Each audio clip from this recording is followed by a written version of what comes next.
नमस्कार दोस्तों, हम सभी जानते हैं कि एक सही वित्तीय योजना फाइनेंशियल प्लान आपके लक्ष्यों तक पहुंचने के लिए बेहद महत्वपूर्ण है। आपको यह समझना चाहिए कि अगले 20 वर्षों में आपको कितने पैसे की जरूरत होगी, कितना इंश्योरेंस चाहिए और उस हिसाब से आपको सेविंग्स और इन्वेस्टमेंट की योजना बनानी है। यही नहीं, रिटायरमेंट और टैक्स प्लानिंग भी करनी है। लेकिन ये सब सुनकर आपको चिंता हो रही है, सही? अधिकांश लोग इस तरह की योजना नहीं बनाते क्योंकि यह बहुत पेचीदा, समय लेने वाली और जटिल लगती है। इस कारण हम सोचते हैं कि चलो जो हो रहा है उसे होने दो, कुछ म्यूचुअल फंड्स में एसआईपी कर दी और बाकी का पैसा एफडी में डाल दिया। लेकिन इससे आप बहुत बड़ी वेल्थ क्रिएशन के अवसर खो देते हैं। आज मैं आपको बताने जा रहा हूं एक सिंपल और इफेक्टिव तरीके से 6 स्टेप्स में अपनी फाइनेंशियल प्लानिंग कैसे करें ताकि आप कम समय में ही अपनी पूरी योजना बना सकें। 6 step simple financial planning. Savings. सबसे पहले आपको एक इमरजेंसी फंड बनाना चाहिए। यह आपकी 6 महीने की खर्चे के बराबर होना चाहिए। उदाहरण के लिए,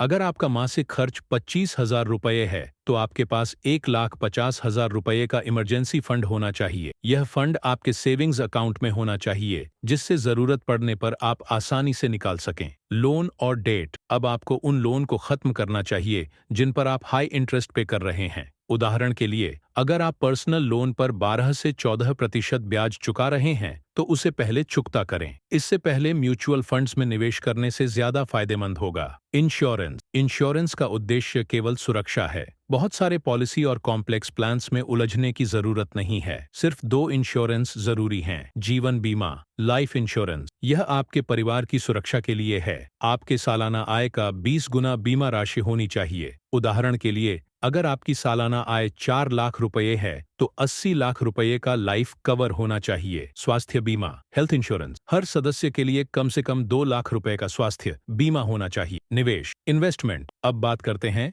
निवेश की। निवेश के कई विकल्प होते हैं: स्टॉक्स और म्यूचुअल फंड्स। लंबे समय तक रिटर्न पाने के लिए स्टॉक्स और म्यूचुअल फंड्स में निवेश करें। अगर रिटायरमेंट दूर है या बच्चे की पढ़ाई में समय है तो स्टॉक्स में थोड़ा जोखिम ले सकते हैं। गोल्ड में निवेश करने का सबसे अच्छा तरीका सॉवरेन गोल्ड बॉन्ड्स है। यह आपको गोल्ड के मूल्य में वृद्धि के साथ एक स्थिर वार्षिक रिटर्न भी देता है। रियल एस्टेट का सबसे अच्छा निवेश घर खरीदने में है। पहली बार घर लेने के लिए होम लोन पर टैक्स लाभ मिलता है, लेकिन निवेश के लिए रियल एस्टेट का चयन करना उतना लाभकारी नहीं है। कर योजना, टैक्स प्लानिंग। यदि आपकी वार्षिक आय 5 लाख रुपए से अधिक है तो आपको टैक्स बचाने के लिए योजना बनानी चाहिए। आप एटीसी के तहत निवेश करके 1,50,000 रुपए तक टैक्स बचा सकते हैं। एनपीएस में निवेश करके भी टैक्स बचा सकते हैं और स्वास्थ्य बीमा का लाभ भी उठा सकते हैं। रिटायरमेंट योजना,